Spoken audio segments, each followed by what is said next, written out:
Okay, Final Battle 2021. Possibly the last Ring of Honor show ever. I was able to watch the whole show. Pretty cheap too. It was only $29.95. $10 cheaper than Bound for Glory. This was definitely a better show than Bound for Glory.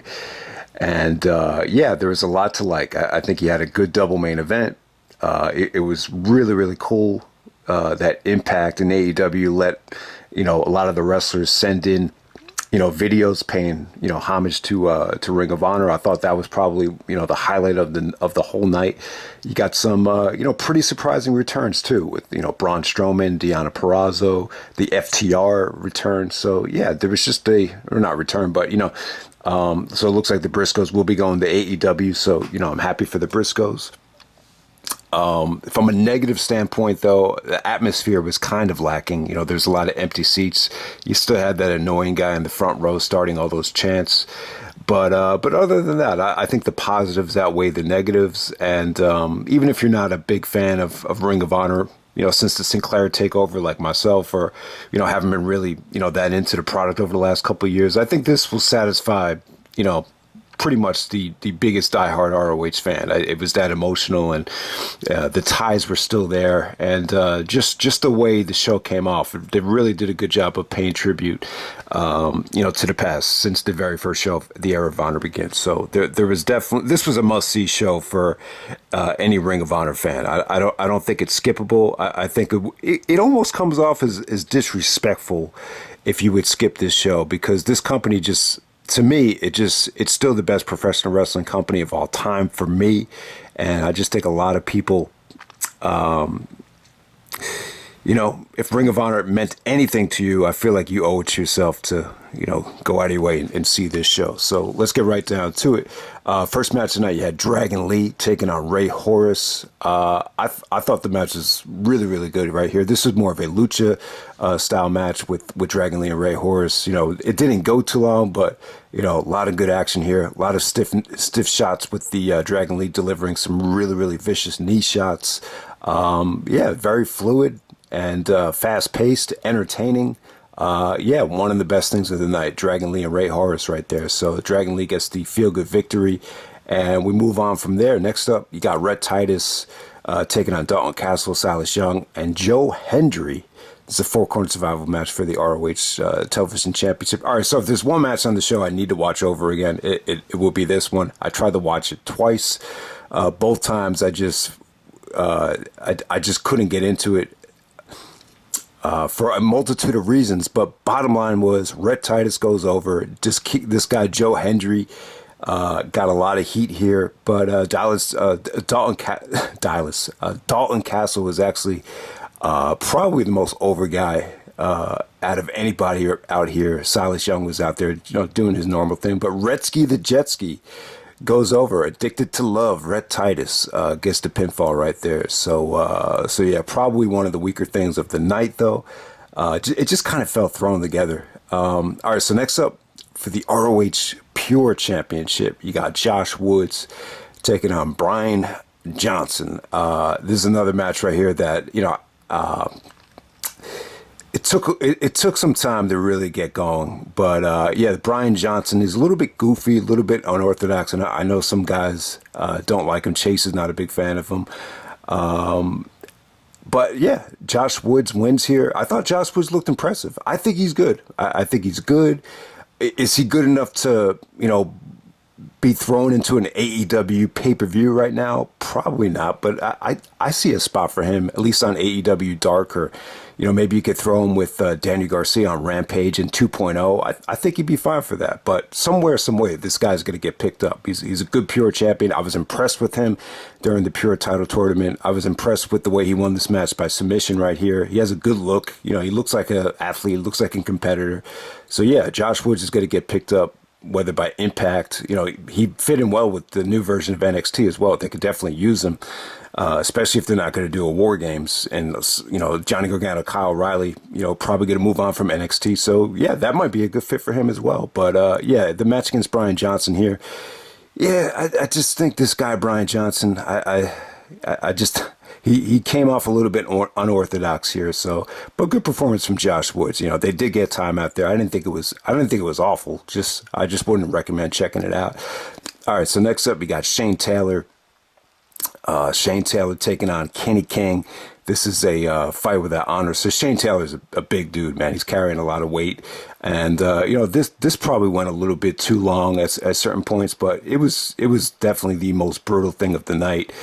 Kenny King looked like he was at the dentist's office with his facial expressions right here. You know, because you got a guy over 300 pounds jumping on him through tables, through ladders. And Kenny King just looked like he just had to suck it up and take it. But they both busted their ass. They both worked hard. Kenny King has a ton of charisma. It's a shame that his career never really, took off to that next level. But yeah, this was definitely something to see. It's not going to be for everybody's taste, I would say. There are times in the match where it just felt a little bit, redundant, and there were times where the crowd kind of faded out, even though they were, killing each other out there. But yeah, good stuff though. Shane Taylor, goes over pretty convincingly and very emotional, with both guys hugging each other after the match. So yeah, the match was definitely, I would say, something to see. I don't think everyone's going to love it. So we'll move on from there. Next up, we have the ROH Women's Championship match. We got Rok-C. ROK-C. That's how you spell the name. So Rok-C taking on Willow.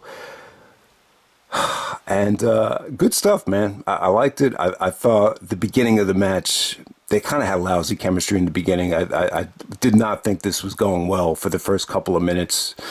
But they turned it around, though. The fans really got behind Willow, really got behind her. And it's almost like they turned on Rok-C. Like when she got the victory, they were kind of deflated there. So, yeah, for a women's match in ROH, it was pretty good. I wouldn't say it was the weakest thing of the night. I was really quite surprised with how over, Willow got herself here. And in some ways, it reminded me a little bit of the Awesome Kong and Gail Kim matches from TNA. It kind of had, from a size, evaluating this match from a size standpoint, it definitely kind of felt like that. But yeah, good stuff. And then Deonna Purrazzo comes out to challenge Rok-C at Hard to Kill, the next Impact pay-per-view, and without hesitation.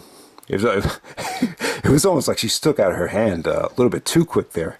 So Rok-C will challenge Deonna Purrazzo in a winner-takes-all match with she's not Mickie James is the champion, but I Deonna Purrazzo's a champion from another promotion. It's just not coming to me right now. But all right, move on to the next match. We got Violence Unlimited. You got Brody King, Homicide, and Tony Deppin.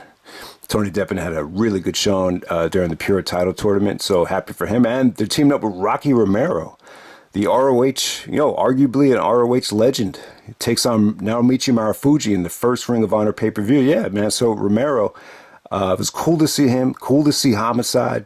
Homicide was wearing the same outfit he wore at the Era of Honor began, so I like that. EC3 probably ended up being the story of the match, not for the wrestling, but for the promo. EC3, Eli Isom, Taylor Rust, and Tracy Williams, who was actually in the finals of the Pure title tournament. So yeah, this was good stuff, man. This was definitely I would definitely say the third best match of the night. Homicide actually looked awesome here. Brody, I had never seen Brody King before. Punk's choice for AEW to bring in someone from ROH was going to be, he actually said he'd like to see Brody King get a shot. You can see why Punk likes him. He's fully tatted up. He's actually a lot bigger than Punk, but, I thought he looked great out there. And, Rocky was a lot of fun. And, this whole match just, it just felt like an 8-man war right here. Really just a lot of good action here. Pretty engaging from start to finish. It was definitely one of the best things of the night. And then the aftermath was pretty cool as well. EC3 cuts his promo, talks about how wrestlers need to be, control of their own destiny, be their own man. He talked about how he lost his house, how he got fired, and everything. And enters Braun Strowman. So Strowman comes out of nowhere, and the reaction for Strowman was. I thought it came off great. So, it should be interesting to see what happens with this stable. I mean, you kind of get the impression that they're just kind of going to get a jump from, promotion to promotion. They're not going to have like, one of those things where they're not owned by anybody. So it's just see what different promotions let them wrestle.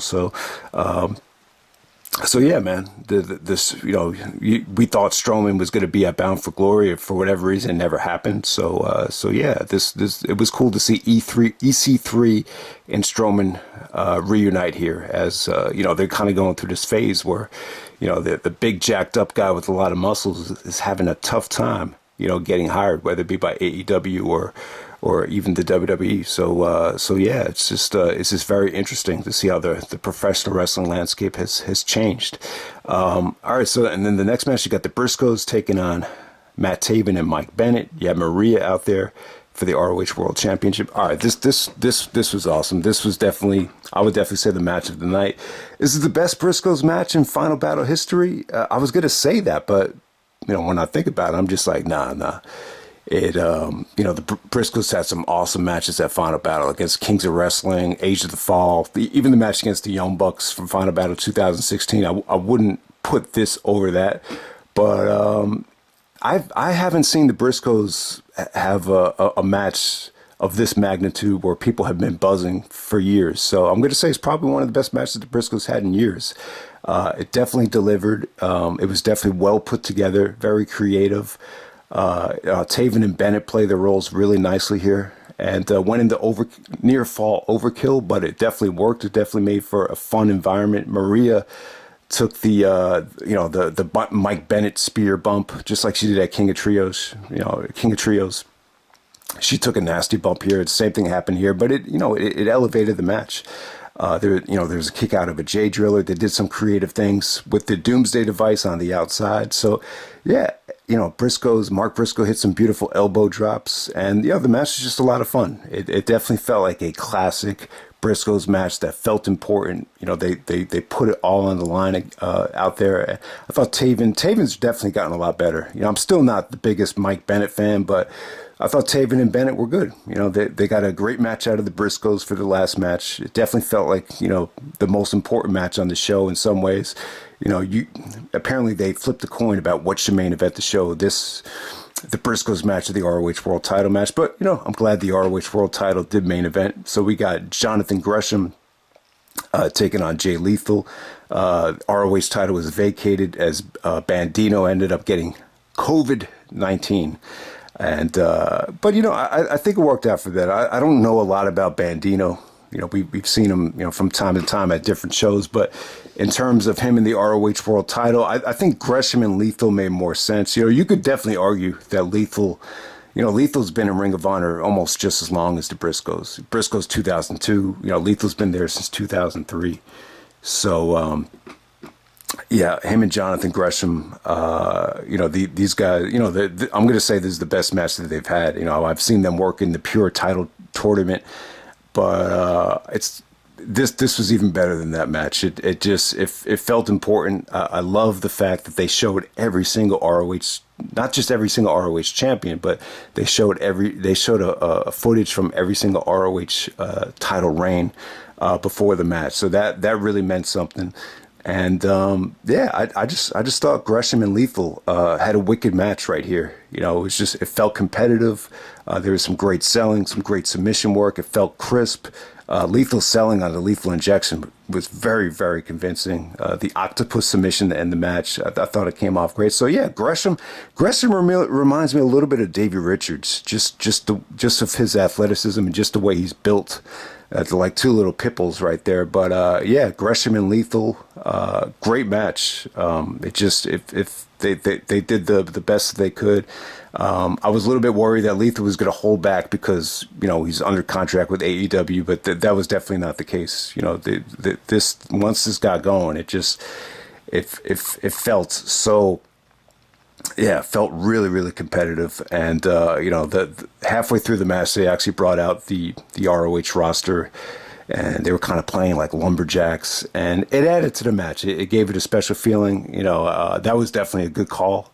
I think if they don't do that, maybe the match would have came off a little bit flat. Instead, it just had it had a big time feel when Lethal submitted to the Octopus. So Jonathan Gresham wins the ROH World Title. They actually brought out the first Ring of Honor World Championship. The last one to have that, I believe, was I want to say was Tyler Black.